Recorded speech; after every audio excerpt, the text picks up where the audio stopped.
Hallelujah. Hallelujah. Hallelujah. Hallelujah. Let us bless the Lord. Wacha tumbariki Bwana.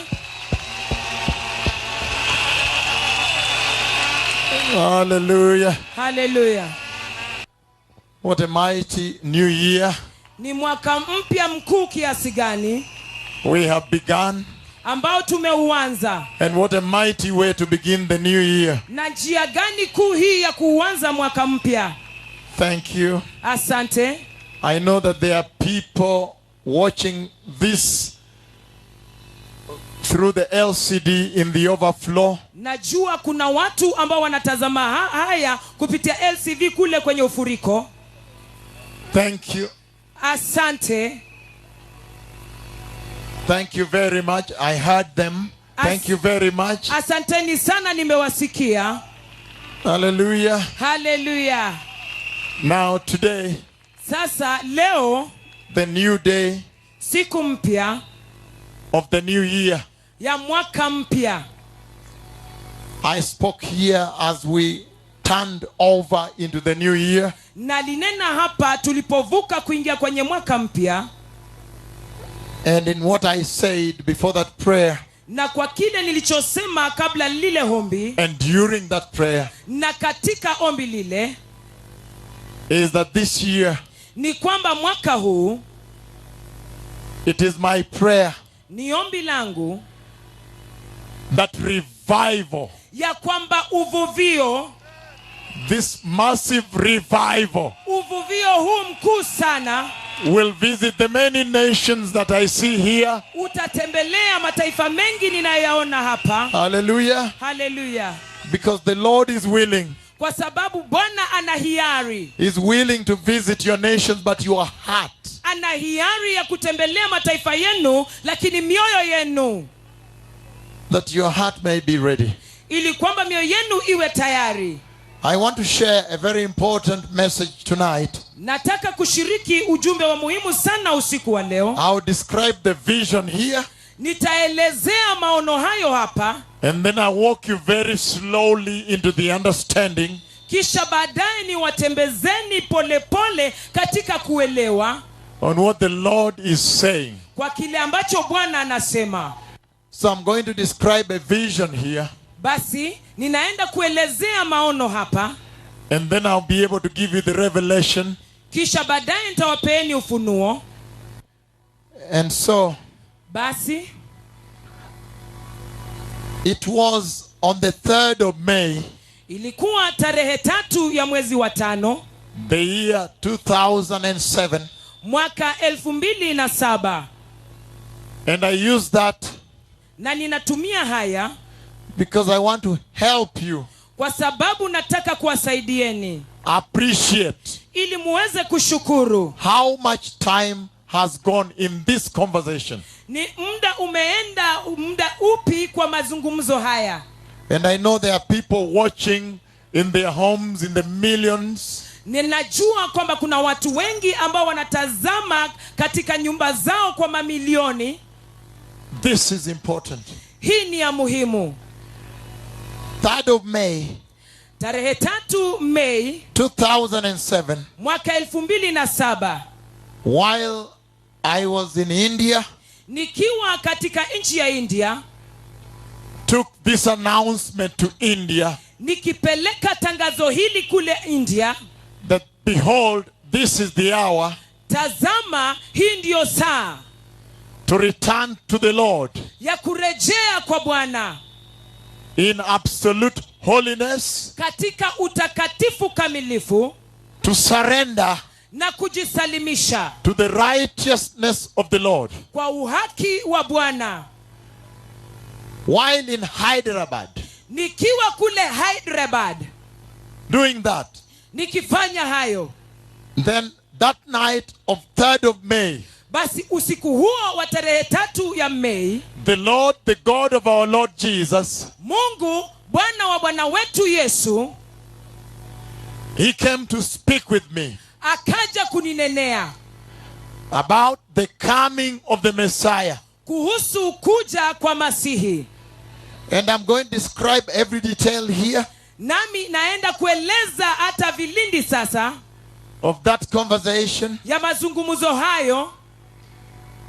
In that vision, Katika maono hayo I was staring at the thick, dark sky. nilikuwa nikitazama anga jeusi kabisa, The pitch darkness that had covered the sky. giza tororo ambayo ilikuwa imefunika anga. And as I was looking at the pitch darkness that covered the sky, Nilipokuwa nikitazama giza hilo ambalo limekuwa limefunika anga, then all of a sudden, basi ghafla bin fu heaven opened. mbingu zikafunguka.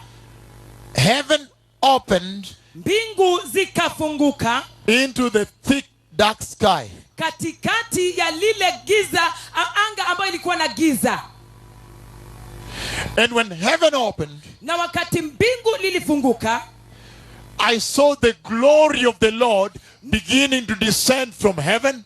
nikauona utukufu wa Bwana ukianza kushuka toka mbinguni In clusters. katika viwango. First cluster, Mafungo ya kwanza, a second cluster. fungo cha pili, And when the glory was coming out na wakati utukufu ulikuwa ukitoka nje, through the entrance that was open, ukiingia kwenye kiingilio kilichokuwa wazi, the glory of the Lord utukufu wa Bwana was beginning to transform the darkness of the sky. ukaanza kugeuza uweusi wa anga, Giza, giza la anga, the darkness of the sky. lile giza la anga. And then, Kisha all of a sudden, ghafla bin fu a huge golden clock. saa kubwa mno ya kidhahabu, And if you focus on me, you'll see how it was done. na ukiniangalia na unilenge utaona jinsi ilivyofanywa. Was lowered into the sky like this, like this, like this. Iliteremushwa toka anga hivyo. Again, Tena a huge golden clock saa kubwa ya kidhahabu from heaven toka mbinguni was lowered like this into the sky. ilishushwa hivi toka mbinguni. And when I looked at the reddish brown gold, Na nilipotazama ile dhahabu ya wekundu, dhahabu ile very expensive gold, dhahabu ile ya dhamana sana, ile ya gharama ya juu, reddish brown gold ambayo ni dhahabu ya kinyekundu that was used to make to build the clock. iliyotumiwa kutengeneza ile saa. It was awesome, Ilikuwa ya kushangaza, a sight to behold. mahali pa kutazamia. But Lakini when I looked at the face of the clock, nilipotazama ile saa, then I was shocked. basi nikashtuka. And you know Na wajua that the reason the Lord speaks with his prophets in the dream ya kwamba sababu ambayo Bwana ananena na nabii wake katika ndoto is because ni kwa sababu he arrests you. ni kwamba anawateka nyara. And then if you panic, Kisha utakaposhtuka, kwa hivyo ukishtuka, kwa hivyo ukishtuka, so if you panic, kwa hivyo ukishtuka, it is the Lord that has caused you to panic. basi ni Bwana amekusababisha ushtuke. So I panicked Basi nikashtuka when I looked at the face of the huge golden clock in the sky. nilipotazama uso wa saa ya dhahabu iliyoko angani. Why? Kwa nini? Because when I looked at the minute hand Ni kwa sababu nilipouona mkono wa dakika and the hour hand, na mkono wa saa. I am glad this message is coming at this time of the night. Ninafurahi ya kwamba ujumbe huu unakuja katika saa hii ya usiku. When I looked at the minute hand Nilipouona mkono wa dakika and the hour hand, na mkono wa saa, Then I panicked basi nikashtuka because I realized kwa sababu niligundua it was 1 minute to midnight. ilikuwa imesalia dakika moja saa 6 ya usiku ifike. However, Lakini hata hivyo, when I looked at the red, longer second hand, nilipoangalia mkono mrefu wa nyekundu wa sekunde, it was moving so fast. So fast. ulikuwa ukikimbia sana kwa haraka sana. That is what made me panic. Basi hicho ndicho kilichonisababisha kushtuka, Because in that vision, kwa sababu katika maono hayo the Lord made me know Bwana alinisababisha nijue that when it strikes midnight, ya kwamba ifikiapo saa 6 ya usiku the Messiah comes. Masihi anakuja. So I panicked. Basi nikashtuka. And then, Kisha the second part of this vision, sehemu ya pili ya maono haya, the huge golden clock in the sky, saa kubwa ya kidhahabu angani, a cloud came wingu likaja and covered half of the clock. na likafunika nusu ya saa ile, The lower half nusu ya chini of the clock. ya saa ile. So a cloud covered the lower half, Basi wingu likafunika nusu ya ile saa, and so there was the upper half. basi kukawa na nusu ya juu. But the upper half Lakini nusu ya juu now turned from a clock basi ikageuka toka kwa saa, and became a huge writing across the sky. ikageuka kuwa andiko kubwa sana katika anga. And when I looked at the writing in the sky, Na nilipotazama maandishi yale angani, this is how it was written. hivi ndivyo ilivyoandikwa. There was the first semicircle, the upper one, Kulikuwa na mduara nusu ya juu, the larger writings, maandishi makubwa, and then the lower one, kisha maandishi ya chini, the smaller writings. maandishi madogo. And both of them were in capital letters. Na yote yalikuwa yameandikwa kwenye herufi kubwa. And then, Kisha when I read the upper one, niliposoma maandishi ya juu, now the writing in the sky, basi maandishi angani, the upper one said, maandishi ya juu yalisema Jesus of Nazareth. Yesu wa Nazareti. The lower one said, Ya chini yakasema is coming. anakuja. Hallelujah. Haleluya. And then I woke up. Kisha nikaamuka. That is where I want to begin tonight. Hapo ndipo nataka kuanzia usiku wa leo, For tonight's message. kwa ajili ya ujumbe wa usiku wa leo. What is the Lord saying Je, Bwana anasema nini to the church of Christ, kwa kanisa la Kristo,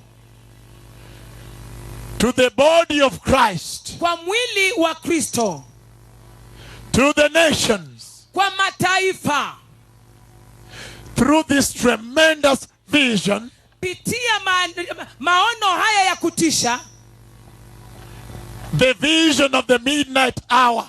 maono ya saa 6 ya usiku?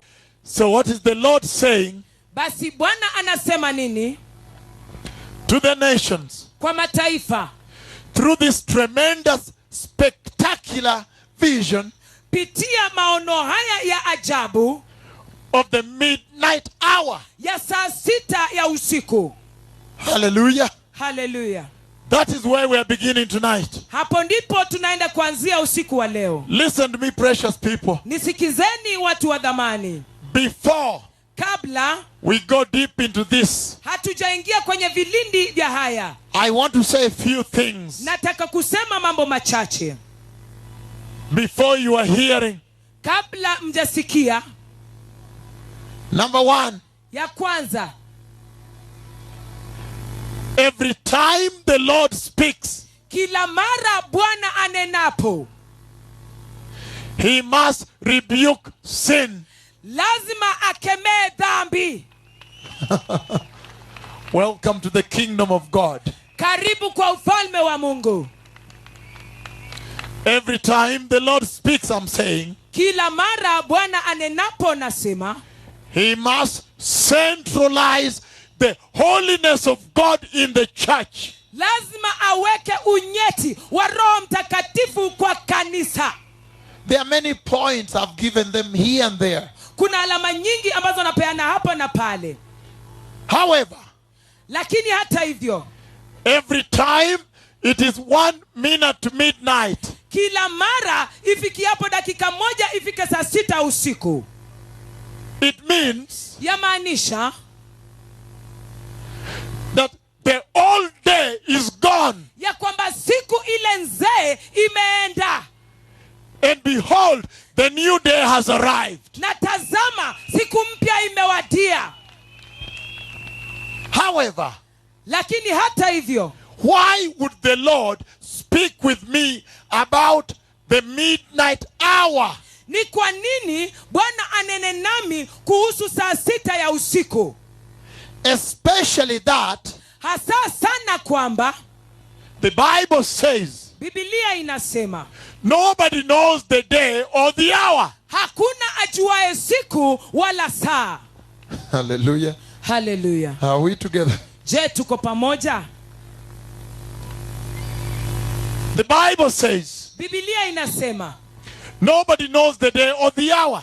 hakuna ajuaye siku wala saa, Not even the angels, not the Messiah. hata si malaika wala Masihi.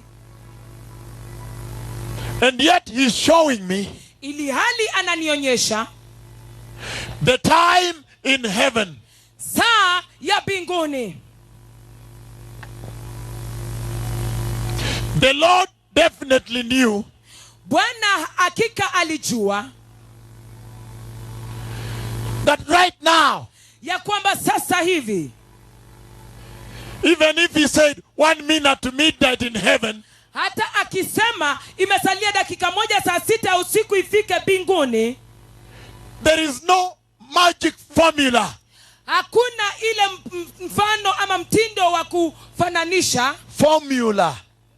Hakuna vile, Hakuna vile, there is no way hakuna vile you can translate that unaweza tafsiri hayo into 10 years, 10 days, 10 weeks, 10 months. There is no way. kwa miaka 10, siku 10, wiki 10 ama miezi 10. Hakuna jinsi waweza fanya hayo. Hallelujah. Haleluya. However, Hata hivyo, the vision of the midnight hour maono ya saa 6 ya usiku is an important conversation with the church. ni mawasiliano ya muhimu kwa kanisa. Why? Kwa nini? Because Kwa sababu the Bible says Biblia inasema that the Messiah comes at the midnight hour. ya kwamba Masihi yuwaja kwenye saa 6 ya usiku. Before I give the revelation, Kabla sijapeana ufunuo, I'm still touching base to bring everybody on the same page. ningali nagusia msingi ili kila mmoja tuweze kuwa kwenye kurasa moja. Listen, precious people. Sikizeni watu wa dhamani. The midnight hour. Saa 6 ya usiku. The Bible says Biblia inasema that when the Messiah comes for the perfect bride, ya kwamba Masihi ajapo kwa biharusi mkamilifu, midnight hour. saa 6 ya usiku. Hallelujah. Haleluya. Next, Ifuatayo, listen, precious people. sikizeni watu wa dhamani. I want to walk you step by step Nataka kuwatembezeni hatua kwa nyingine into the message katika ujumbe that the Lord is conveying to the nations ambao Bwana ananenea kwenye mataifa through this tremendous conversation pitia mazungumzo haya ya ajabu of the midnight hour. ya saa 6 ya usiku. Listen to me. Nisikizeni. The Bible. Biblia. The Bible talks about the midnight hour. Biblia inanena kuhusu saa 6 ya usiku. When you look at the Bible, Ukitazama Biblia, you find a place unapata mahali where the children of Israel, ambapo wana wa Israeli out of horrendous slavery, kutoka kwenye utumwa mkuu sana, abusive slavery. utumwa wa kuteswa na kutukanwa. When their slave masters became abusive and the burden overbearing. Wakati wakuu wao wakawa wakuwatukana na hata mzigo ukawa mzito usiobebeka. The Bible says Biblia inasema they cried out to Jehovah. walimulilia Jehova. And when they cried out to Jehovah, Na walipomulilia Jehova, the Bible says Biblia inasema he heard them. aliwasikia.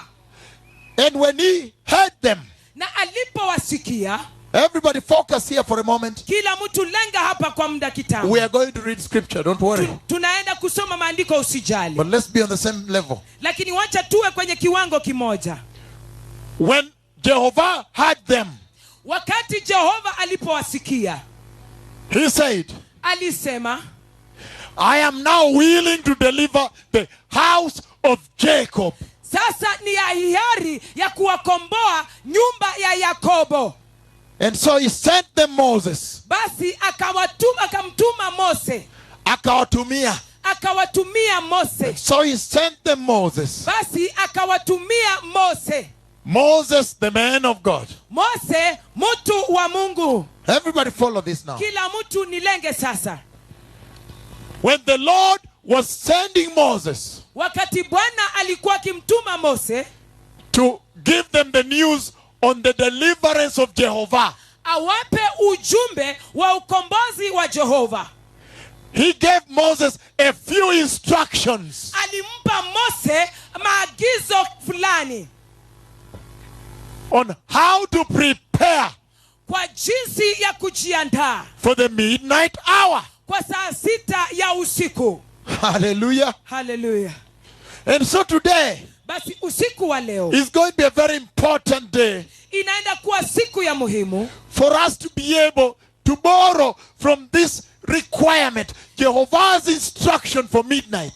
ili kwamba tuweze kukopa toka kwenye maagizo haya ya maandalizi ya saa 6 ya usiku. He told Moses, Alimwambia Mose, go to the house of Jacob enenda kwa nyumba ya Yakobo and tell the children of Jacob, na uambie wana wa Yakobo, the children of Israel, wana wa Israeli, that I have decided to come and deliver them. ya kwamba sasa nimeamua kuja kuwakomboa, And if I come to deliver them, na nijapo kuwakomboa, that deliverance will take place at the midnight hour. ukombozi huo utatendeka saa 6 ya usiku.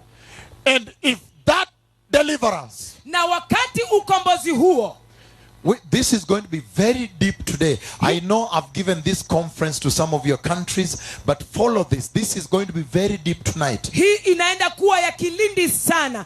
Najua nimewaambia wengi kwenye kongamano zenu, lakini hii ya leo inaenda kuwa ya kilindi sana. And if I come to deliver the children of Israel, Na nijapo kuwakomboa nikija kuwakomboa wana wa Israeli at the midnight hour, kwenye saa 6 ya usiku, then basi this is how they must prepare for the midnight hour. hivi ndivyo sharti wajiandae kwa saa 6 ya usiku. Number one, Jambo la kwanza, he says, asema when it comes the midnight hour, ifikiapo saa 6 ya usiku, the sacrifice dhabihu must now change. lazima ibadilike. He said, Alisema they must prepare lazima waandae a perfect lamb.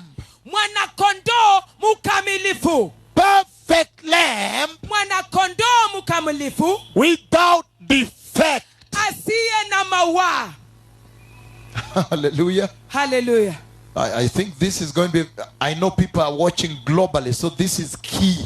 Najua watu wanatazama. This is a powerful platform to begin the new year with enlightenment. Hapa ni mahali pazuri pa kuanzia mwaka mpya na kufunguliwa mawazo mapya. Listen to this. Sikia haya. If I come at the midnight hour Nikikuja saa 6 ya usiku to deliver the children of Jacob. kuwakomboa wana wa Yakobo. Tell them Waambie this is how they are to prepare. hivi ndivyo sharti wajiandae. Number one, Jambo la kwanza, to get a lamb wampate mwana kondoo without defect. asiye na mawaa, A lamb mwana kondoo without mistake. asiye na dosari, A lamb mwana kondoo without deformity. asiye A mlemavu, lamb mwana kondoo without error. asiye na kosa, A perfect lamb. mwana kondoo kamilifu. Meaning, Inamaanisha the midnight hour saa 6 ya usiku demands inaamrisha a perfect sacrifice. dhabihu kamilifu. Number one, perfect lamb. Jambo la kwanza, mwana kondoo mkamilifu. Hallelujah. Haleluya. Number two, Jambo la pili, tell the house of Jacob ambia nyumba ya Yakobo that if I come ya kwamba nikikuja at the midnight hour kwenye saa 6 ya usiku to deliver them, kuwakomboa, this is how they are to prepare. hivi ndivyo sharti wajiandae. Get bread without yeast. Chukua mkate usio na chachu. No yeast. Hakuna chachu At the midnight hour. kwenye saa 6 ya usiku. Hallelujah. Haleluya. This is powerful. Hii ni ya nguvu. Listen to this now. Sikiza haya sasa. Number three, Jambo la tatu, they will need bitter herbs. watahitaji mboga chungu. Herbia amarga in Spanish. Herbia amarga kwenye Spaniola. Bitter herbs. Mboga chungu. Three things. Mambo matatu. The perfect lamb without defect. Mwana kondoo mkamilifu asiye na mawaa. Number two, Ya pili, bread without yeast. mkate usio na chachu. Number three, La tatu, bitter herbs. mboga chungu. And he said, Na alisema when the midnight hour is just very near, wakati wa saa 6 imekaribia sana, about to happen, iko karibu kutendeka, tell them waambie they are to offer wanastahili kutoa sacrifice dhabihu, the perfect lamb mwana kondoo mkamilifu without defect, asiye na mawaa, and take na wachukue the perfect blood damu kamilifu of the perfect lamb ya mwana kondoo kamilifu without defect, asiye na mawaa, and take it na achukue and put it on the doorposts aweke kwenye miimo ya nyumba and door frames na miimo ya milango of the houses where they live. ya nyumba ambazo wanaishi ndani. Hallelujah. Haleluya. Oh yes, I guess today the Holy Spirit is speaking to people.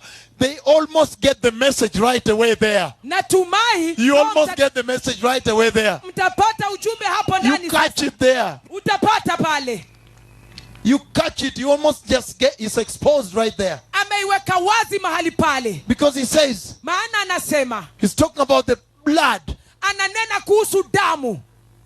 Hallelujah. Haleluya. But let me move on slowly by slowly, so I don't lose you or you don't lose me. Wacha niende nanyi hatua kwa nyingine ili tusipoteleane. Hallelujah. Haleluya. And he says, when you smear blood on your doorposts and frames, Akasema, utakaponyunyiza damu kwenye miimo ya milango yenu, at the midnight hour I come. kwenye saa 6 ya usiku ninakuja. I come to judge the gods of Egypt, the idol gods of Egypt. Ninakuja kuhukumu miungu wa Misri, miungu wa vinyago vya miungu ya Misri. And so, Kwa hivyo, when I come to judge them, nikikuja kuwahukumu, and if I see the blood, na kama nitaona damu. somebody got it right there. Mtu tayari amepata pale. That when I will come, Nitakapokuja, and if I will see the blood, na kama nitaona damu, then I will deliver you basi nitakukomboa into the safety of the Lord katika usalama wa Bwana, as I judge Egypt. ninapowahukumu Misri. Hallelujah. Haleluya. And he says, Na anasema, you are to take the blood. unastahili kuchukua damu, But then lakini hapo he also talks about eating bread without yeast. ananena kuhusu kula mkate usio na chachu. Pan sin abadura in Spanish. Pan sin abadura. Bansi na madura kwa Kispanyola. So your translation is right. So, Basi listen to this. sikiza haya. Eating bread without yeast Kula mkate usio na chachu and bitter herbs. na mboga kali. Somebody, let me read. If you can't read, I have a Bible. I know some of you will just follow as I read. Wacha nisome, nina Biblia. Najua wengi tutafuatilia ninaposoma. You don't have to read it. I'll read it loud here. Haustahili kusoma, nitasoma kwa sauti hapa. Exodus chapter 12. Kutoka 12. I have not done this in Kenya. Sijawaifanya hapa Kenya. I did a public lecture at Kenyatta University Nilifanya uhadhiri wa hadharani kwenye chuo kikuu cha Kenyatta, where I touched a little bit on what the nations are feeding on. mahali niliguza kidogo tu kwa kile ambacho mataifa wanalishwa. Why I am always going. Don't stop. He says, keep going, just go. Sababu ambayo kila mara ninaendelea kwenda, nisikome, endelea tu kwenda, enda. But sometimes Kenya does not know this. Lakini wakati mwingine Kenya hawafahamu haya. Those are the mysteries of God, right? Hiyo ndio siri ya Mungu. Exodus 12, Kutoka 12. verse 5. Mlango wa 5. Mstari wa 5. Exodus 12, Kutoka 12. verse 5. Mstari wa 5. I'll read 5, 12, and 29, only here and there. Verse 5, he says, the animals you choose must be year-old males without defect. Mstari wa 5. Wanyama mtakaochagua lazima wawe wa kiume wa umri wa mwaka mmoja, wasiokuwa na dosari. If I were you and I meet the words without defect, I underline them. Ningalikuwa wewe nikikutana na jambo lisilo na dosari, basi nitapiga mstari. Year-old males without defect. Mwanakondoo wa umri wa mwaka mmoja usio na dosari. And you may take them from the sheep or from the goats. Waweza kuchukua kati ya kondoo au mbuzi. Verse 12. 12. On that same night, I will pass through Egypt and strike down every firstborn, both men and animals, and I will bring judgment on all the gods of Egypt. I am the Lord. Usiku huo huo nitapita katika nchi yote ya Misri na kumuua kila mzaliwa wa kwanza wa wanadamu na wa wanyama, nami nitaihukumu miungu yote ya Misri. Mimi ndimi Bwana. Verse 29. 29. At midnight, the Lord struck down all the firstborn in Egypt, from the firstborn of Pharaoh who sits on the throne to the firstborn of the prisoner who is in the dungeon, and the firstborn of all the livestock as well. Ilipofika usiku wa manane, Bwana akawapiga wazaliwa kwanza wote katika Misri, kuanzia mzaliwa wa kwanza wa Farao, murithi wa kiti cha ufalme, hadi mzaliwa kwanza wa mfungwa aliyokuwa gerezani, na mzaliwa kwanza wa mifugo yote pia. Listen to me, precious people. Nisikizeni watu wa dhamani. Focus on me for a moment. Nilenge kwa muda kitambo. What is the Lord saying here? Je, Bwana anasema nini hapa? Listen to me very well. Nisikizeni vema. When the hour of deliverance is near, Wakati saa ya ukombozi imewadia, when the midnight hour is about to strike, wakati saa 6 ya usiku iko karibu kufika, the Lord was saying this, Bwana alikuwa akisema haya, that is also the hour of separation. ya kwamba hiyo pia ni saa ya kujitenga. First of all, Mwanzo kabisa, in the manner in which he speaks, and I'm coming there, katika hali anayoinenea, najia hapo, he says, alisema the midnight sacrifice dhabihu ya saa 6 ya usiku has to be a perfect sacrifice. sharti iwe dhabihu takatifu. You didn't get me properly there. Haukunisikiza vizuri. In other words, Kwa maneno mengine, all the other sacrifices you've been doing, dhabihu zingine zote ambazo mmekuwa mkitoa, but when it comes to the midnight hour, lakini ifikiapo saa 6 ya usiku, whatever you did in Goshen, chochote ulichofanya Gosheni in Egypt, kule Misri, I was a baker. nilikuwa mwokaji wa mikate. Very good. I was a midwife. Mimi nilikuwa mkunga. No, I was the community leader. Nilikuwa kiongozi wa jumuiya. I'm the one that took care of the orphans. Mimi ndio nilikuwa nikishughulikia wayatima. Whatever you did, chochote ulichofanya, say that's all right. Anasema hivyo ni vema. However, hata hivyo, when the midnight hour comes, saa 6 ya usiku ifikapo, the Lord is saying, Bwana anasema that nothing else matters to him, hakuna chochote kinachojalisha except the blood, ila damu. Hallelujah. Hallelujah. Step by step, hatua kwa nyingine, step by step. hatua kwa nyingine. It is a very deep message. I need to move a little faster though. Na ujumbe wa kilindi sana, sharti niende kwa haraka.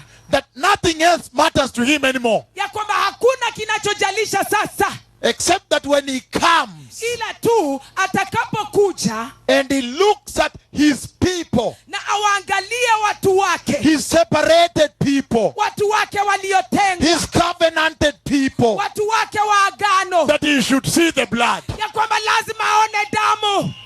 Hallelujah. Hallelujah. Step by step. Next. Hatua kwa nyingine. Next. Ifuatayo, He says anasema that at midnight, ya kwamba usiku wa manane, saa 6, he is coming to strike down the firstborns. anaenda kuwaua wazaliwa wa kwanza. Firstborns. Wazaliwa wa kwanza. From the king to the lowest. Kutoka kwa mfalme hadi yule mdogo kabisa. And he's saying, anasema even the animals. hata wanyama. And he says, na anasema, however, hata hivyo, for my covenant people. kwa watu wangu wa agano.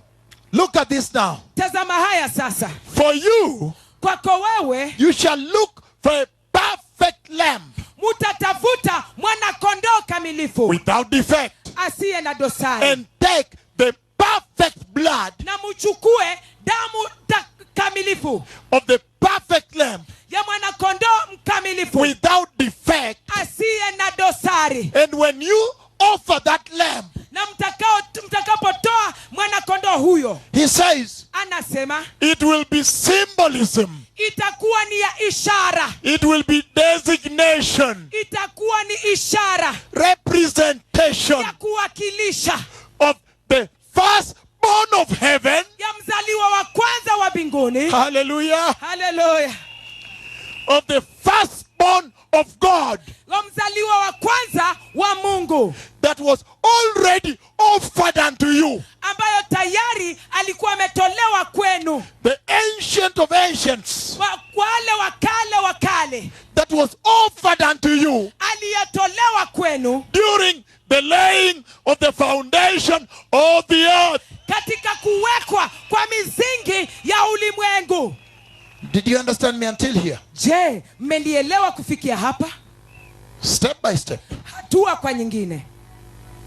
And then he says Alafu anasema that at the midnight hour, ya kwamba kwenye saa 6 ya usiku, so for you, basi kwako wewe, when you take a perfect lamb, unapochukua yule mwana kondoo mkamilifu, without defect, asiye na dosari, it will bespeak to me itanielezea this covenant, hii agano, that look, ya kwamba tazama, behold, tazama, owing to the sin of man, kutazamia dhambi ya mwanadamu, owing to the fall, the apostasy in the garden, ukitazamia mwanguko wa imani kwenye shamba la Edeni. look, Tazama, I already plan to lay down the life of my firstborn in order to save another life. tayari nilikuwa nimepanga kuweka chini maisha ya mzaliwa wangu wa kwanza, ili kwamba niweze kuokoa maisha yenu. let us now look at the church. Basi sasa wacha tuliangalie kanisa. It's always good to come back to the church. Ni vema sana kurejea kwa kanisa. How about the church then?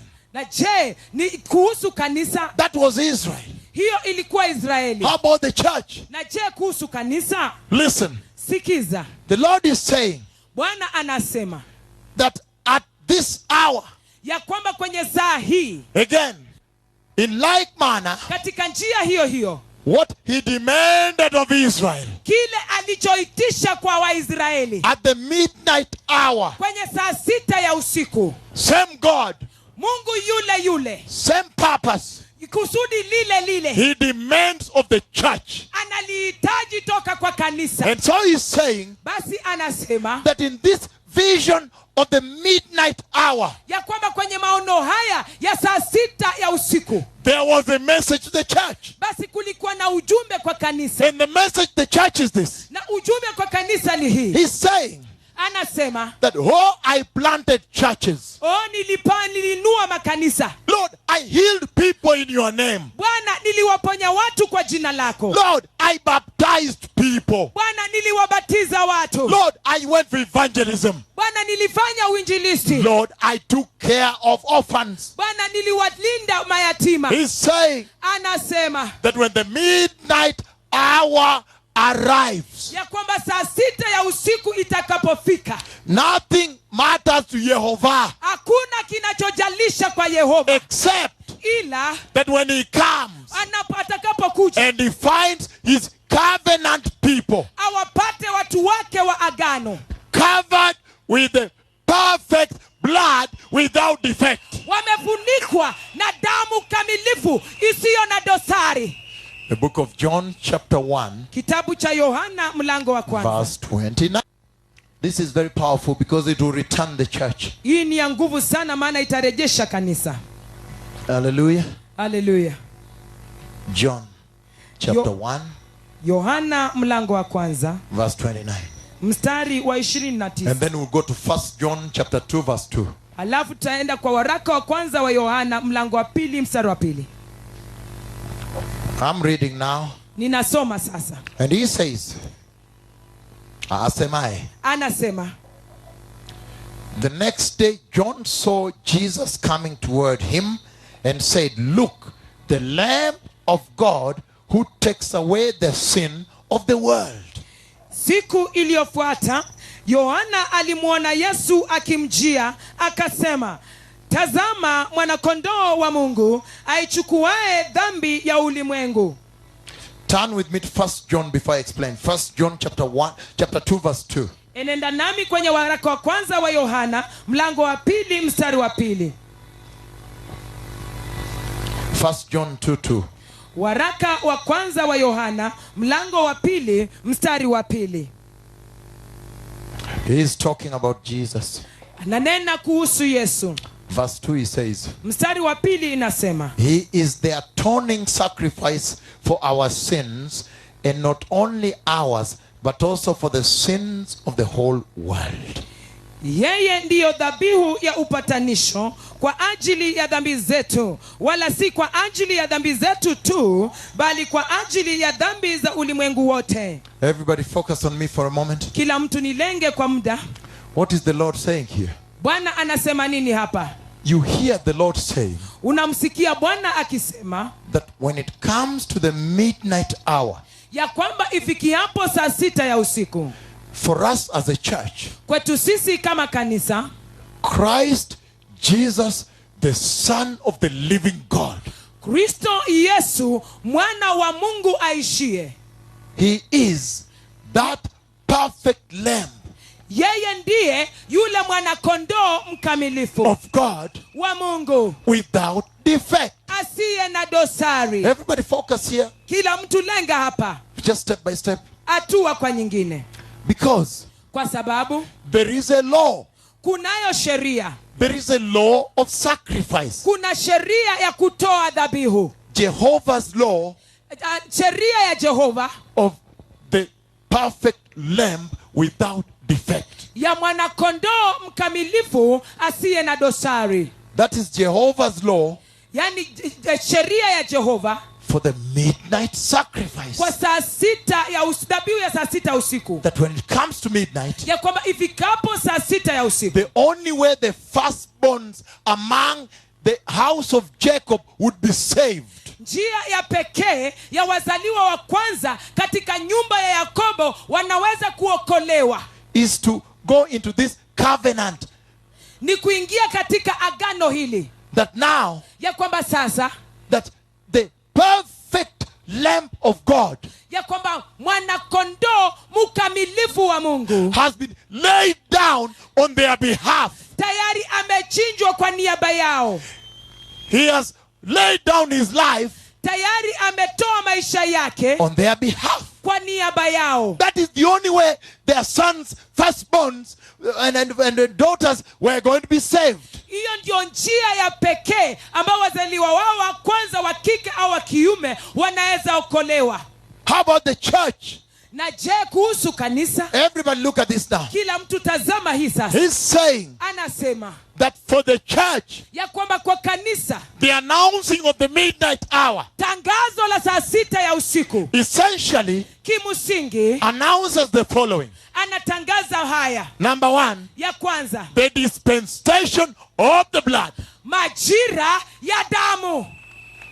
And that is important. Na hiyo ni muhimu. That is important to church. Hiyo ni muhimu kwa kanisa. Let me explain why. Wacha nieleze ni kwa nini. Can I do this? Nifanye hivyo. He's saying Anasema that go there to them waende pale and stand on the altar at Kakamega na usimame kwa madhabahu pale Kakamega and look at the church, the body of Christ, na utazame kanisa, mwili wa Kristo, and begin to ask them an important question. na uanze kuwauliza swali muhimu, And ask them, na uwaulize, Church of Christ, kanisa la Kristo, are you aware je, muna habari that time is over? ya kwamba wakati umekwisha? Because Kwa sababu even if we can never understand hata kama hatuwezi elewa what 1 minute to midnight translates into the world on the earth, maana ya dakika moja kufika saa sita usiku inayotafsiri katika ulimwengu, the message, however, is clear. ujumbe hata hivyo uko wazi. Time is over. Wakati umekwisha. So, Church of Christ, Basi kanisa la Kristo, are you aware je, muna habari that time is over? ya kwamba wakati umekwisha? Today, from the news, Leo tokea kwa habari, from the occurrences, kutoka kwenye matukio, you can almost tell. unaweza hata kisia na ukasema, I am giving a prophecy here. ninatoa unabii hapa, I see myself in a house. ninajiona ndani ya nyumba, And when I'm in the house, na nikiwa ndani ya nyumba, then kisha the walls shake violently. nyuta zikatingika kwa fujo, And I was terrified. na nikaogopa, And I began to run for my life. na nikaanza kukimbia kuokoa maisha yangu. And I saw a lot of people also running for their lives. Nikawaona watu wengi pia wakikimbia kuokoa maisha yao. I don't know whether it's a building or so. I see down. Sijui I don't know, 3 buildings or whatever. I see down. Sijui kama ni jengo ama nini. Naona ni majengo matatu hivi. Naona yameporomoshwa chini. I have been keeping this for some time today. Nimekuwa nimkiweka haya kwa muda fulani. But I have to say it now. Lakini sharti niseme sasa. I see an earthquake coming. Ninaona tetemeko la ardhi likija. I see an earthquake coming. Ninaona tetemeko la ardhi likija. Around this region. Karibu na eneo hili. Even in Kenya. Hata hapa Kenya. Because I was in the house. Maana nilikuwa ndani ya nyumba. Violent shaking of the walls. Kukawa na kutingizwa kwingi sana kwa ukuta. And that's why I am saying, ndio maana ninasema, the signs of the coming of the Messiah ishara za kukuja kwa Masihi are obvious. ziko dhahiri. Hallelujah. Hallelujah. I've been trying to pray Nimekuwa nikijaribu kuomba so it can mitigate. You know, prayer is powerful. ili niweze To reduce, niweze kushusha, kufunika, mitigate. niweze kushusha. Hallelujah. Hallelujah. Anyhow, Hata hivyo, the Lord is saying, Bwana anasema the midnight hour, saa 6 ya usiku, that vision of the midnight hour, maono yale ya saa 6 usiku, it trumpets, ikapigwa tarumbeta, it announces the nations ilitangazia mataifa that look, ya kwamba tazama, now sasa nothing else matters now. hakuna chochote kinachojalisha sasa. Let us return to the blood, Wacha turudi kwa damu, the gospel of the blood. injili ya damu. What does that mean? Je, hiyo inamaanisha nini? That means the Lord is saying Hiyo inamaanisha kwamba Bwana anasema that we must return to the gospel of the cross. ya kwamba lazima turudi kwa injili ya msalaba. And that's why Na ndio maana the Lord is justified Bwana ana haki to send me here kunituma hapa to ask the church kuliuliza kanisa globally, ulimwengu mzima, Church of Christ, kanisa la Kristo, ever since you received the Lord Jesus, tangu ulipompokea Bwana Yesu, are you really covered by the perfect blood of the perfect Lamb of God? je, umefunikwa kikamilifu na damu kamilifu ya mwanakondoo kamilifu wa Mungu?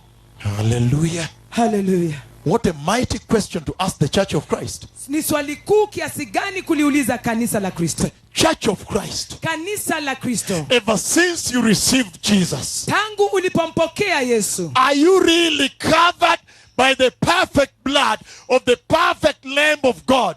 je, umefunikwa na damu kamilifu ya mwanakondoo kamilifu wa Mungu? Why?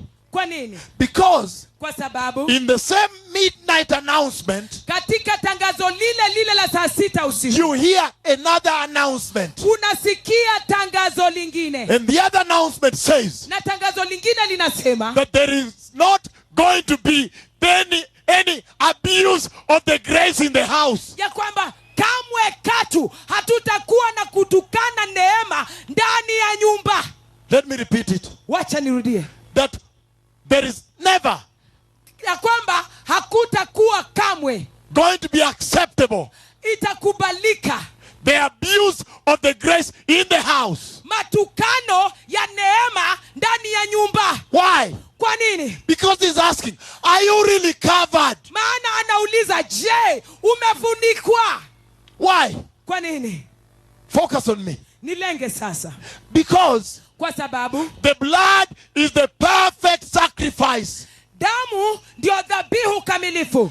meaning ultimate sacrifice, Inamaanisha dhabihu ya pekee, final sacrifice, dhabihu ya mwisho, most powerful. ya nguvu zaidi. But if it is most powerful, Lakini kama ni ya nguvu kabisa, then the question is this. basi swali ni hili. Then it means this. Inamaanisha haya, If it is most powerful, kama ni ya nguvu zaidi, then why? basi kwa nini? Why are the Christians today? Ni kwa nini Wakristo leo? Why is the Church of Christ today Ni kwa nini katika kanisa la Kristo leo shouting, wanapaza sauti, crying wanalia to the Lord, kwa Bwana, saying, Lord, wakisema, Bwana, look, tazama, we are born again. tumeokoka, We are in the house, tuko ndani ya nyumba, but we are not delivered. lakini hatujakombolewa.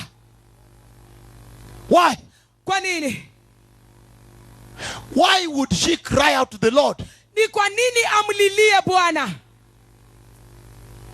Listen, Sikiza, he's saying anasema that there is no higher sacrifice ya kwamba hakuna dhabihu ya juu tena than the blood of Jesus. inayoshinda damu ya Yesu. There is no more powerful sacrifice Hakuna dhabihu nyingine ya nguvu than the blood of Jesus. ishindayo damu ya Yesu. Meaning, Inamaanisha the blood of Jesus damu ya Yesu can literally take the child of the world and convert to the child of heaven. kihalisia itamchukua mtoto wa ulimwengu imugeuze kuwa mtoto wa mbinguni, the child of darkness into the child of light, mtoto wa giza ambadilishe kuwa mtoto wa nuru, a slave to sin to become a servant of righteousness. mtumwa wa dhambi abadilike kuwa mtumwa wa uhaki. So why? Kwa nini? If the blood is ultimate, meaning there is no higher.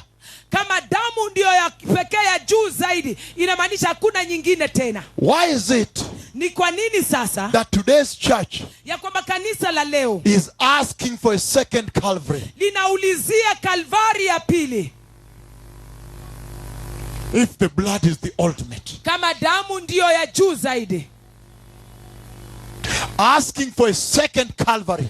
inaulizia Kalvari ya pili. When you look, everybody focus on me. Kila mtu nitazame.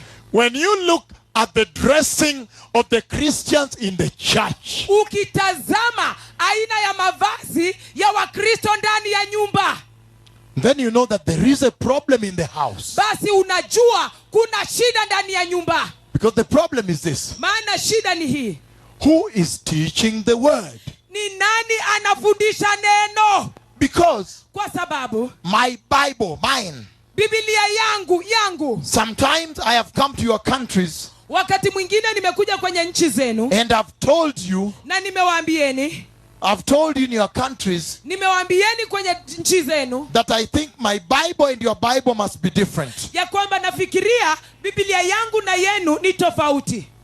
I've told you sometimes I think my God and your God must be two different gods. Nikawaambieni ya kwamba wakati mwingine nafikiria Mungu wangu na Mungu wenu ni watu wawili tofauti. Because my Bible says Maana Biblia yangu inasema in the book of Hebrews chapter 6, kwenye kitabu cha Waebrania mlango wa 6 verses 4 to 6, mstari wa 4 na wa 6 that it is impossible, ya kwamba haiwezekani for those who have once been enlightened, kwa wale ambao wameweza kuwekwa kwenye nuru, those who have tasted wale ambao the heavenly gift. wale ambao wameonja kipawa cha mbinguni. Can we read it, please? Hallelujah. Hallelujah. Today is the day of awakening. Leo ndio siku ya mwamsho. You came here Mlikuja hapa looking for the midnight hour. mkitazamia saa 6 ya usiku. I want to go there and cross over. Nataka niende pale nivuke. But there is another crossing over. Lakini kuna kuvuka kwingine, A more serious one. ya kumaanisha sana. The one that has demands, Ile ambayo ina uzani, has standards ina viwango and benchmarks. na viwango. Hebrews chapter 6 verses 4 to 6, he says, Waebrania 4 hadi 6 inasema, it is impossible for those who have once been enlightened, who have tasted the heavenly gift, who have shared in the Holy Spirit, who have tasted the goodness of the word of God and the powers of the coming age, if they fall away, to be brought back to repentance. Because to their loss, they are crucifying the Son of God all over again and subjecting him to public shame, public disgrace, in the public shame. That is shaming Jesus in the public place. yani kumwaibisha Yesu hadharani. Tasoma.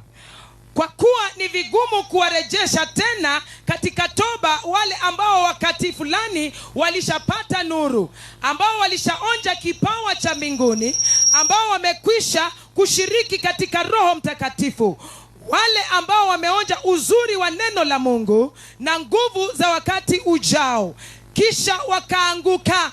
Kwa kuwa kwa nafsi zao wanamsulubisha mwana wa Mungu mara ya pili na kumdhalimisha hadharani. Thank you very much. Asante. Did you understand? Je, mmeelewa? He's saying Anasema to somebody. kwa mtu hapa. And if I read the characteristics of this person, the features, Nikisoma tabia za mtu huyu, the identity of this person is saying to, kitambulisho cha mtu huyu anayomnenea, I'm shocked. ninashtuka, because this is the church. maana hii ni kanisa. He's talking to the church. Ananena na kanisa, He's saying anasema a church that has even received the Holy Spirit kanisa ambalo hata limempokea Roho Mtakatifu and received the heavenly gift, na kupokea kipawa cha mbinguni, aware ambayo linajua of the powers of the coming age. ya nguvu za zijazo. Today you saw the power of the coming age Leo muliona nguvu ambazo zinakuja right here hapa when the cripples got up and walked. wakati vilema waliposimama wakatembea. Then you understand what that dispensation we are going into speaks about. Basi unaelewa majira yale ambayo tunayaendea yananena nini. Power, Nguvu, the power of God. nguvu za Mungu. But this church, he's speaking to the church. Lakini analinenea kanisa. And when I look at this description here Na nikiangalia maelezo haya and make reference to today's church, na nikarejelea kanisa la the leo, present day church, kanisa la sasa, what do I see? je, naona nini? I see a disturbing similarity. Ninaona kufananishwa kunayoshtusha. A disturbing similarity. Kufananishwa kunaostumbua. And that's why I'm saying, Ndio maana ninasema if the blood of Jesus is the ultimate power, kama damu ya Yesu ndio nguvu kuu zaidi, then there is no reason whatsoever basi hakuna sababu yoyote ile for pastors kwa wachungaji to be involved in preaching corruption. waweze kujumuishwa kuhubiri ufisadi. Because they should have been delivered from that. Maana wanastahili wawe wamekombolewa toka kwa hiyo. He's saying, Anasema if the blood of Jesus kama damu ya Yesu is the ultimate sacrifice, ndio dhabihu ya juu zaidi, then look at this. basi tazama He's haya. saying, Anasema there is no reason hakuna sababu homosexuality ushoga can be in the church. inaweza kuwa ndani ya kanisa. He's saying, Anasema if the blood of Jesus kama damu ya Yesu is the final power, ndio nguvu za juu zaidi, then there's no reason hakuna sababu pornography is in the house. ya kutazama filamu za kisharati ingali ndani ya nyumba. If the blood of Jesus Kama damu ya is Yesu the ultimate ndio sacrifice, dhabihu ya juu the zaidi, midnight sacrifice, dhabihu ya saa 6 usiku, then there is no reason hakuna sababu for the false prophets in the church, kwa manabii wa uongo ndani ya kanisa, because they should have been delivered. maana wanastahili wao He wamekombolewa. says, Anasema if the blood of Jesus kama damu ya Yesu is the final power and authority, ndio nguvu na mamlaka ya juu then zaidi, there is no reason basi hakuna you sababu should have schools, unastahili kuwa na vyuo, school of prophets, shule za manabii, and they teach you, and they teach you wanawafundisheni how to say, thus says the Lord, thus says the Lord. They change the voice. jinsi ya kusema Bwana asema hivi, Bwana asema hivi, wanabadili sauti zao. There is no reason whatsoever Hakuna sababu yoyote that you can have ya kwamba mwaweza kuwa schools shule training the prophets of Jehovah ambazo zinafundisha manabii wa Jehova and giving a certificate of graduation na kuwapatia vyeti vya kuhitimu and a letter of recommendation. na barua ya kuwapatia ya kuwatanguliza. I ask myself, Najiuliza, is that how low Jehovah my God, the God of Israel, has become? je, hivyo ndivyo Jehova Mungu wangu, Mungu wa Israeli amekuwa? No, Hapana, no. hapana. I thank God you are violently saying no, and I hope that is mostly Kenyans and not you people, or you are also saying no. Na tunashukuru Mungu maana mnasema hapana kwa Yes, fujo. yes. Because he's saying Maana anasema that the first Calvary ya kwamba Kalvari ya kwanza should have been sufficient to deliver the church. ilikuwa imetosha kulikomboa kanisa. Look at this now. Tazama haya sasa. Why am I saying? I'm saying a very powerful thing here. Ninasema kitu cha nguvu hapa, That the vision of the midnight clock ya kwamba maono ya saa 6 usiku is also announcing pia inatangaza no more apostasy, hakuna tena mwanguko wa imani, no more abuse of the grace. hakuna kutukana neema. Why? Kwa nini? Because of Isaiah 52 verse 14. Kwa sababu ya Isaya 52:14. I'm reading Isaiah 52:14. Ninasoma Isaya 52:14. Are we there? Can I? He says, just as there were many who were appalled at him, his appearance was disfigured beyond that of any man, and his form marred beyond human likeness. And then I jump to 53 and read verse 5. Verse 5, he says, but he was pierced for our transgressions, he was crushed for our iniquities. The punishment that brought us peace was upon him, and by his wounds we are healed. Verse 10 says, but yet it was the Lord's will that he be crushed. Nitasoma. Kama ambavyo walikuweko wengi walioshangazwa naye, uso wake ulikuwa umeharibiwa sana zaidi ya mtu yeyote, na umbo lake kuharibiwa zaidi ya mfano wa wanadamu. Na Luka 53:5.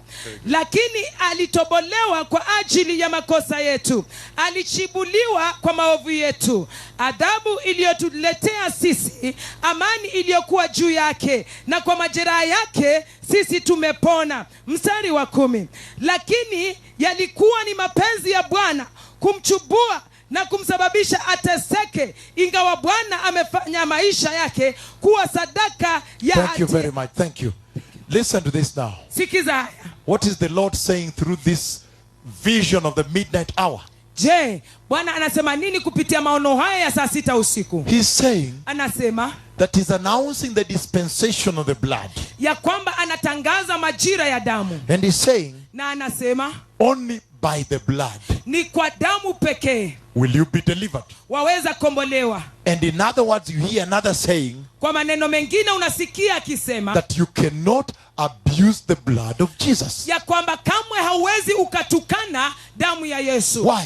Kwa nini? Because there is a law Ni kwa sababu kuna sheria that governs the midnight sacrifice. inayolinda sadaka dhabihu ya saa 6 usiku. And that law, he says, Na sheria hiyo inasema for anybody anasema kwa mtu yeyote to lay down his life aweze kutoa maisha yake for another, kwa mwingine, he must fulfill that law of perfect sacrifice. lazima aweze kufikia sheria hiyo ya dhabihu kamilifu. And yet, Na ili hali if you look at all humanity, ukitazama utu wote, there is nobody fit enough hakuna mtu yeyote ambaye anaweza kufikia to lay down his life aweze kutoa maisha yake on behalf of another, kwa niaba ya mwingine, live alone behalf of humanity. wacha hata kutoa maisha yake kwa wanadamu. Because of this I have read now, Kwa sababu ya haya ambayo nimesoma sasa, he is saying anasema that when the Lord looks at the condition of the church, ya kwamba wakati Bwana analitazama hali ya kanisa. I shared the recent vision of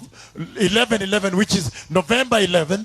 Nilishiriki maono ya hivi juzi ya 11/11, November 11th, 2013. Novemba 11, 2013. When in that vision, one part of it, he appeared next to me Katika maono yale sehemu moja alinionekania, and turned alafu akageuka and showed me the nail pierce. na akanionyesha jeraha la mkono. That is powerful. Hiyo ni ya nguvu. Because every time the Lord has come to speak with me Maana kila mara Bwana amekuja kuninenea and present to me, na akaniletea.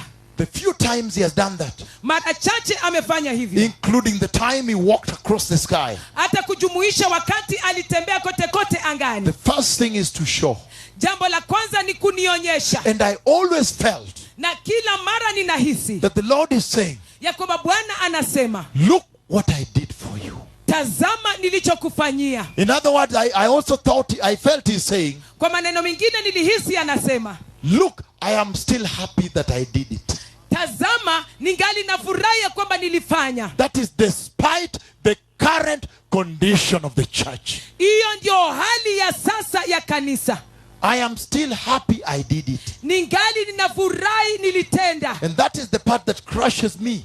Na hiyo ndio sehemu inayeniponda. Because Kwa sababu now I have even realized another message. ya kwamba sasa nimegundua ujumbe mwingine, Especially the recent one. hasa sana ya hivi karibuni. I could almost hear him saying, Karibu nilisikia akisema, go ask them, enenda uwaulize, why have you forgotten this? ni kwa nini mumesahau hii? Because if the church Maana kama kanisa does not prepare, haliandai, there will not be a perfect bride. hakutakuwa na dhabihu biharusi mkamilifu. And Jesus will be put to shame a second time. Na Yesu ataupewa aibu mara pili. I could almost hear Nilikuwa karibu kusikia the Lord saying this, Bwana akisema haya, that look, ya kwamba tazama, I am already defiled. tayari nimenajisika. I am not perfect anymore. Mimi sio kamili tena.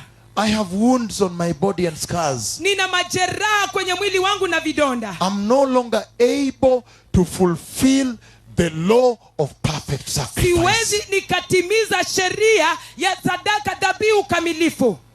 Please, Tafadhali, make sure you enter by the first Calvary. hakikisha unaingia kwa Kalvari ya kwanza. Because look, Maana tazama, the Father cannot accept me even if I wanted. I love the church so much. If they ask me, I would say I could do it again. Baba hawezi niruhusu hata kama mimi ninataka. Ninalipenda kanisa mno. Hata wakiniambia nifanye, hawezi niruhusu nikafanye tena. Even if I was asked, Hata kama nitaulizwa, if you were given a chance to do it again, kama utapewa nafasi ya kufanya tena, would you do it? je, ungelifanya? And he says, Na anasema, for the love of the church, kwa ajili ya kupenda kanisa, I would still do it again. nitaweza kufanya tena. However, Lakini hata hivyo, there is a law of perfect sacrifice. kuna sheria ya dhabihu kamilifu. There is a law for midnight sacrifice. Kuna sheria ya dhabihu ya saa 6 usiku. It says, Inasema without defect, asiye na dosari, without deformity, asiye na ulemavu, without error, asiye na kosa, without blemish, asiye na lawama, without star, without mark, without disease, asiye na gonjwa, asiye na alama, without sin. asiye na dhambi. So when he looks at himself, Basi anapojitazama, he sees the scars anaona zile alama that he incurred on the cross. ambazo alizipata msalabani. He sees, I don't know why always he shows me this. Sijui ni kwa nini kila mara yeye hunionyesha hivyo. About three times or so. Three times. Mara tatu hivi. Every time, one of the three, I don't know why. Kila mara akija ananionyesha kiganja hivi. He could have shown me another scar, a cut somewhere, whatever. But listen to this now. Lakini sikiza haya sasa. He's saying Anasema that now ya kwamba sasa I cannot go back. siwezi nikarudi. Today's church Kanisa la leo had rather get born again ni vema liweze kuokoka and delivered na likombolewe by the first blood. na damu ya kwanza. And that's why I'm saying Ndio maana ninasema that the vision, the announcement of the midnight hour, ya kwamba maono, tangazo ya saa 6 usiku, it says this. inasema haya. It says, Inasema, and you cannot abuse the grace. na hauwezi ukatukana neema. This is a wake-up call to the church. Huu ni mwito wa mwamusho kwa kanisa. Sitting in the church, Mmekaa kanisani undelivered from sexual sin. na haujakombolewa toka kwa dhambi ya washerati. Sitting in the church Umekaa kanisani and preaching the gospel of prosperity. na unahubiri injili ya ufanisi, A horizontal gospel. injili ya dunia, A gospel that talks about here and now, meaning what I eat now. The gospel of the stomach.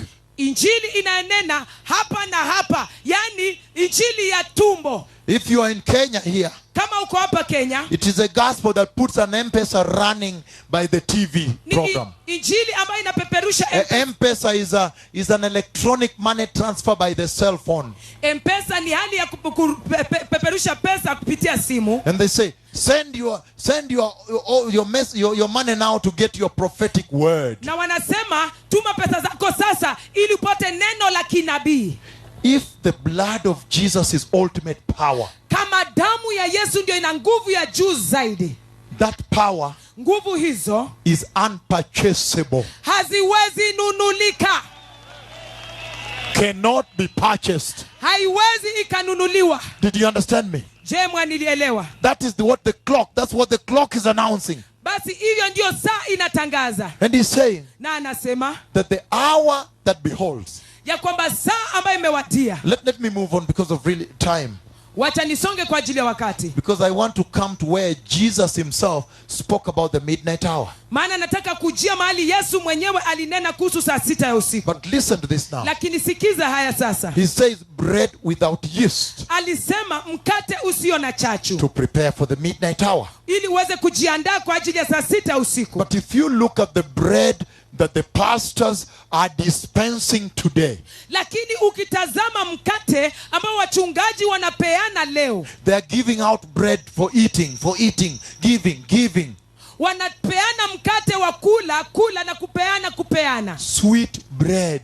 Mkate mtamu, Bread with yeast. mkate ulio na chachu. Because bread without yeast Kwa sababu mkate usio na chachu has no taste. haina ladha. Hallelujah. Haleluya. It is called matzah. Inaitwa matza. It's holy bread. Why? Ni mkate mtakatifu. It's durable. Ni mkate unaodumu. If you leave bread with yeast at home for a weekend, come back fungus. Ukiwacha mkate ulio na chachu nyumbani, ukienda weekendi ukirudi, unapata imemea vitu. And then Kisha they took bread without yeast because it is durable, can last. walichukua mkate usio na chachu, maana unadumu, unaweza kaa siku nyingi. Why? Kwa nini? Why is today's church Ni kwa nini kanisa la leo in love with bread with yeast? wamependa sana mkate ulio na chachu, Tasty to the flesh, ambao una ladha kwa mwili, sweet to the flesh, ni tamu kwa mwili, and yet ili hali has no power of deliverance. hauna nguvu ya ukombozi. That's why Ndio maana they're sitting in the church wamekaa kanisani, virtually undelivered. wamekaa bila kukombolewa. Listen to me, precious people. Nisikizeni watu wa dhamani, I must run through this. lazima nipitie haya. The Lord is saying this, Bwana anasema haya, that this bread without yeast, ya kwamba mkate huu usio na chachu, this bread without mkate huu usio, mkate huu usio na chachu cannot be corrupted. hauwezi ukafisadika. So please, Basi tafadhali, because the midnight hour is near, kwa sababu saa 6 ya usiku imekaribia, stop yeasting this bread wacheni kuweka chachu ndani ya mkate huu, to make it sweeter for the sheep. kuifanya iwe tamu kwa kondoo. Some of your countries, Baadhi ya nchi taifa zenyu, when I came to your countries, you didn't like my message. nilipokuja kwenye taifa lenyu hamkupenda ujumbe wangu. I am used to that. Mimi nimezoea hayo. But look how Kenya now likes it. Lakini tazama jinsi Kenya inaipenda. Because in that message, Maana ndani ya ujumbe huo there is deliverance. kuna ukombozi. In that bread without yeast, Katika mkate ule usio na chachu there is deliverance. kuna ukombozi, There is revival. kuna uvuvio, There is healing. kuna uponyaji, There is hope. kuna tumaini. Do you understand me? Je, mwanielewa? I want to move now Nataka nisonge to sasa a place and give you the reason why kwa you don't like bread without yeast. mahali ambapo nipatie sababu ni kwa nini hampendi mkate usio na chachu. Let me do this now. Wacha nifanye hivi sasa. Our Lord Jesus. Can I talk about the bitter herbs first? Wacha ninene kuhusu mboga chungu kidogo, What it exports to the church. kile ambacho kinaleta kwa kanisa. He's saying this. Anasema hii, They eat bitter herbs wale mboga zilizo chungu every time they remember the Pesach, the Passover. kila mara wanakumbuka Pasaka. Why? Kwa nini? Because Ni kwa sababu it is meant to remind them inakuwa inasababisha kuwakumbusha from where they were delivered. kule ambako walikokombolewa. It's always good Kila mara ni vizuri to remember where you came from. ukumbuke kule ulikotoka. It will make you behold this with treasure. Itakusababisha ukumbatie hii kwa dhamani. It reminds them Ili wakumbusha of the bitter rejection, kule kukataliwa kukali, the bitter slavery. utumwa mkali. And yet the church today, Ili hali kanisa leo, everybody wants a pastor that makes them happy. kila mtu anataka mchungaji anaomsababisha kuwa na furaha. Happy, just happy in the church. Ni furahie tu ndani ya kanisa. I like my pastor, he makes me happy. Napenda mchungaji wangu, ananifanya nifurahi. For me, Kwangu mimi, when I come to you people, your countries and Kenya here, nikikuja kwenyu enyi watu kwenye taifa lenyu na Kenya hapa, you know how I come.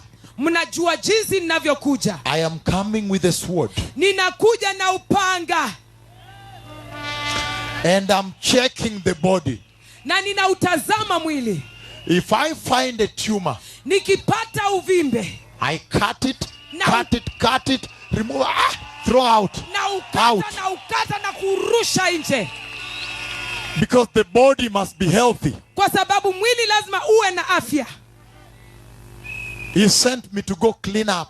Alinituma niende kusafisha. That's why I'm carrying a spade Ndio maana ninabeba ile mjiko for preparing the road. ili kuandaa njia. Oh yeah, if you don't prepare, the king will not pass here. Usipoandaa mfalme atapita. No, you have to prepare a nice road. Lazima utengeneze njia nzuri. Listen to this now. Sikiza haya sasa. Precious people, Watu wa dhamani, I want to come to what Jesus said nataka kuja kwa yale ambayo Yesu alisema in Matthew 25. kwenye kitabu cha Mathayo 25. When the Lord Jesus himself Wakati Bwana Yesu yeye mwenyewe spoke about the midnight hour. alinena kuhusu saa 6 ya usiku.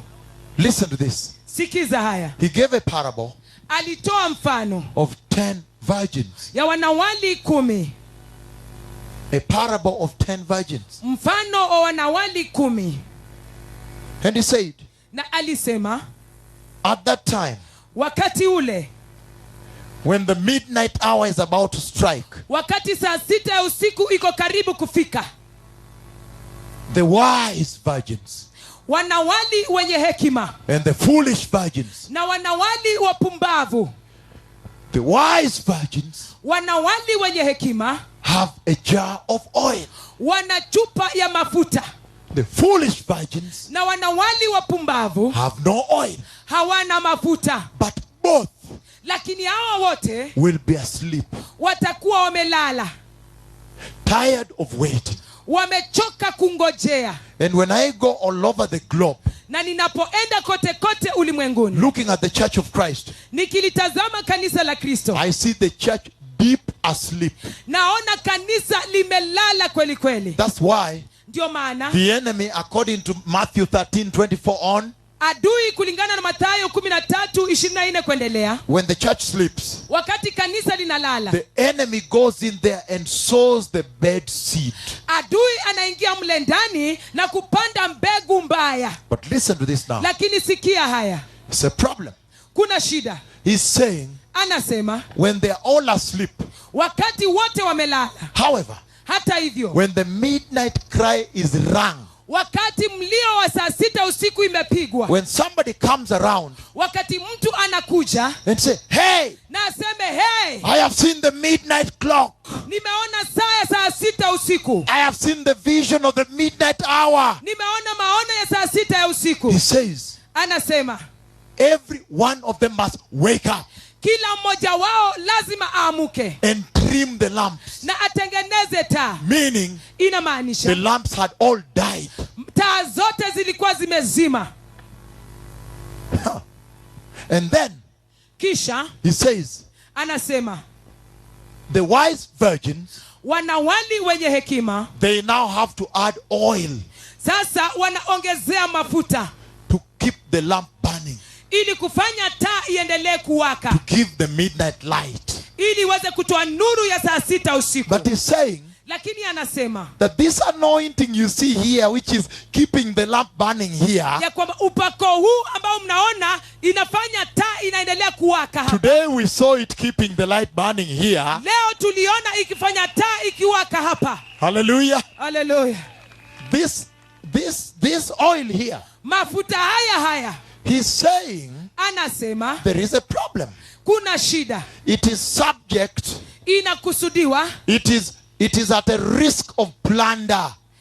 iko katika hali ya Hatari ya kuibwa. iko na hatari ya kuibwa. Because you see the foolish virgins Maana unawaona wanawali wapumbavu coming to ask, wakiuja kuomba, can you give us some of your oil? tafadhali tupeni mafuta, baadhi ya mafuta yenu. And he says, Na anasema the oil for the midnight hour mafuta ya saa 6 usiku cannot be shared. hawezi mkashirikiana, It is for preparedness. ni ya kujiandaa. And he's saying Na anasema that oil mafuta yale is given by the Father. inapeanwa na Baba. Everybody has a right. Kila mtu ana haki. You ask Unaomba and you receive. na unapokea. Are we together? Je, tuko pamoja? Let me continue with this. Wacha niendelee na haya. And then later he says Kisha baadaye anasema that the foolish virgins, ya kwamba wanawali pumbavu they go to buy oil. wanaenda kununua mafuta. And that is what shocks me. Na hicho ndicho kinachonishtua, That they can literally leave and go to buy oil. ya kwamba kihalisia wanatoka wanaenda kununua mafuta. But when they bring oil, Lakini wanaporudi na mafuta, when they bring oil, wanapoleta mafuta, their lamps are burning. taa zao zinawaka. Before I go to the door, let me first deal with the lamps are burning. Kabla nifike kwa mlango, taa zao zinawaka. They really go Hakika walienda to a shop kwa duka and really buy oil na kwa hakika wakanunua mafuta and come back lamps burning. na wakarudi na taa zikiwaka. That tells me Hiyo yaniambia that at this hour ya kwamba kwenye saa hii there is a possibility kuna uwezekano of 2 lamps burning in the church. ya taa mbili zinawaka kanisani. Because this prophecy Jesus gave in Matthew 25 Kwa sababu unabii huu ambao Yesu alitoa kwenye Mathayo 25 is a prophecy of 2 churches. ni unabii wa makanisa mawili. The wise church, the foolish church. Kanisa lenye hekima na kanisa pumbavu. Daniel gave the same prophecy. Danieli pia alitoa unabii huo. In Daniel 12 verse 10, Danieli 12 verse 9 to 10, mstari wa 9 hadi he 10. says, the wise, however the wicked, Anasema hata hivyo waovu, he says the wise will continue to be purified, anasema wenye hekima watazidi kusafishwa, to be made spotless kufanywa bila doa and refined. na kusafishwa. However the wicked Hata hivyo waovu will continue to be wicked. wataendelea kuwa waovu. So Jesus was saying Basi Yesu alikuwa akisema that there would be 2 churches. ya kwamba kutakuwa na kanisa mbili. Listen to me, precious people. Nisikizeni watu wa dhamani. The most important message that comes from the announcement of the midnight hour Ujumbe wa muhimu zaidi ambao unakuja kwenye maono ya saa ya dhahabu angani, from the vision of the midnight hour, tokea kwenye maono ya saa 6 usiku, that hey, ya kwamba hey, Church of Christ, kanisa la Kristo, are you aware je, una habari that this is the dispensation of the oil? ya kwamba haya ndio majira ya mafuta? Do you have oil? Je, una mafuta? Without oil you cannot survive now. Kama hauna mafuta hauwezi ukaishi sasa. That this is the dispensation of the anointing. Ya kwamba haya ndio majira ya upako. This is the dispensation of the Holy Spirit in the church. Haya ndio majira ya Roho Mtakatifu ndani ya kanisa. But I know why you don't like it. Lakini najua ni kwa nini hamuipendi This dispensation. majira haya. Because Jesus travailed in the garden of Gethsemane. Ni kwa sababu Yesu aliugua kwenye shamba la Getsemane, Sweat like blood. akitoa jasho kama damu. And he said, Father, Na alisema, Baba, if it is possible, take away this cup from me. kama inawezekana, toa kikombe hiki kwangu. And then he said, Wacha nisema, the flesh is weak. mwili udhaifu. but the spirit is willing. lakini roho iradhi. And then from that point on, Lakini toka kwenye hatua hiyo he left that place, alitoka mahali and pale, the Holy Spirit naye Roho Mtakatifu took him straight to the cross akampeleka moja kwa moja and msalabani crucified him there. na akamsulubisha pale. The Holy Spirit. Roho Mtakatifu. And then when he went down, Kisha alipoelekea kule, the same Holy Spirit resurrected him. Roho Mtakatifu yule yule alimfufua. The same Holy Spirit Roho Mtakatifu yule yule that had brought him to Bethlehem. ambaye alimpeleka Bethlehemu. So you fear that Basi mnaogopa hayo, because Jesus had no sin. maana Yesu hakuwa na dhambi. He only showed us the way to the Father. Alituonyesha tu njia kuelekea kwa Baba, And he said the way to the Father na akasema njia kuelekea kwa Baba passes through the cross. inapitia And msalaba. I have said Na nimesema that if you receive the Holy Spirit today, ya kwamba ukimpokea Roho Mtakatifu leo, he must crucify your flesh. lazima asulubishe mwili That wako. is what the church fears. Hiyo ndio kanisa linaogopa. The church fears crucifixion of her flesh. Kanisa linaogopa kusulubisha mwili wake, Because when you crucify the flesh, kwa sababu unaposulubisha the mwili, spiritual being is born. kimutu wa roho anazaliwa. That's what Jesus told Nicodemus. Hivyo ndivyo Yesu alimwambia Nikodemo. He told Nicodemus, Alimwambia Nikodemo, you must be born again. lazima uzaliwe mara tena. That is the new birth. Hiyo ndio kuzaliwa mara tena, That the old you, the flesh is done. ya kwamba utu wako wa kale umetoweka, The new you, the spirit is here. utu wako upya, roho yuko Because hapa. the clock that I saw in heaven Kwa sababu saa niliyoona mbinguni is a spiritual clock. ni saa ya kiroho. The time I saw, Saa niliyoiona, the reason I can't know what time it is on the earth, sababu ambayo siwezi jua inamaanisha nini ulimwenguni, because it's a spiritual clock. ilikuwa saa ya kiroho. The wedding of the Lamb Harusi ya is mwanakondoo a spiritual wedding. ni harusi ya The kiroho. kingdom of God Ufalme wa is a Mungu spiritual kingdom. ni ufalme wa kiroho. The Messiah, the bridegroom, Masihi bwana harusi is a spiritual man, ni mtu wa kiroho, spirit-filled man. mtu aliyejawa roho. And the perfect bride of Christ Na bi harusi mkamilifu wa Kristo must be a spiritual church. lazima awe kanisa la kiroho. And if you are spiritual, Na kama wewe ni wa kiroho, that means you have received the Holy Spirit. inamaanisha umempokea Roho And Mtakatifu. when you receive the Holy Spirit, Utakapompokea Roho Mtakatifu, this is what he does. hiki ndicho He anachotenda. reveals more and more of the person of Christ to you. Anakufunulia zaidi na zaidi ya mtu wa Kristo ndani mwako. In other words, he reveals Kwa maneno mengine anakufunulia more and more of the holiness of Christ in you, to you. zaidi na zaidi ya utakatifu wa Kristo ndani yako, kwako, And causes you na to anakusababisha conform more and more to the holiness of Christ until you reach same stature, same height. Telos, uingiani zaidi maduro, maduro mature. mkomavu. Listen, Sikiza, there is a problem in the church. kuna shida ndani ya kanisa. Today's church is busy buying oil on TV. Kanisa la leo linashughulika na kununua mafuta kwa runinga. They are saying, if you want the anointing like mine, buy 2 bottles and each one is 10,000 Kenya shillings and then you will get it. Wanasema kama unataka upako maradufu kama wangu, ni ununue chupa hizi 2 ndogo na kila moja ni shilingi 10,000, alafu utaipata. He's saying, precious people, Anasema watu wa dhamani, that at this hour, ya kwamba kwenye saa hii it is going to be important inaenda kuwa ya muhimu, that you ask yourself one question. ya kwamba ujiulize swali moja: Am I really covered by the blood of Jesus? je, nimefunikwa kweli na damu ya Yesu? Many pastors are not covered by the blood of Jesus. Wachungaji wengi hawajafunikwa na damu ya Yesu. Many sheep are not covered by the blood of Jesus. Kondoo wengi hawajafunikwa kwa damu ya Yesu. Because when you are covered, Maana unapofunikwa, it has ultimate power. ina nguvu ya juu It zaidi, will deliver you. itakukomboa. Even if everything is not finished today, Hata kama kila kitu hakijamalizika leo. You are a work in progress. Uko kazi inaendelea. Work in progress. Kazi inayoendelea. Working progress. Kazi inayoendelea. From glory to glory. Toka utukufu hadi mwingine. Until you are mature. Hadi utakapokoma. Our time is over. Wakati wetu imekwisha. Thank you so much, precious people. Asante sana watu wa dhamani. The Messiah is coming. Masihi yuaja. I have seen the coming of the Messiah. Nimeona kukuja kwa Masihi. Today is another day. Leo ni siku nyingine. I've seen a tremendous healing service. Nimeona uponyaji wa kushangaza hapa ibada. And the Lord was showing me Doreen, the way she was climbing here. Na Bwana alinionyesha Doreen akipanda hapa. Before I came. Kabla nije. So I'm going to pray.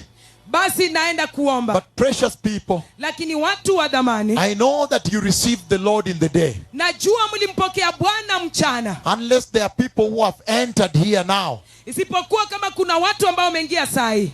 Are there people that came in who want to receive the Lord? Je, kuna watu waliokuja jioni wanataka kumpokea Bwana? Everybody stand up on your feet. Kila mtu simama miguuni pako. That we may honor the Lord. Ili kwamba tumheshimu Bwana. And receive him. Na tumpokee. Those who want. Wale wanaotaka. Starting the new year. Wakianza mwaka mpya. By receiving Jesus. Kwa kumpokea Yesu. How awesome. Ni ajabu kiasi gani. Hallelujah. Hallelujah. Lift up your hands high and repeat this. Inua mikono yako juu zaidi na urudie hii. Say, dear Jesus. That is very low. Dear Jesus. Yesu mpendwa. Tonight. Usiku wa leo. Is a new year. Ni mwaka mpya. And this year. Na mwaka huu. I repent.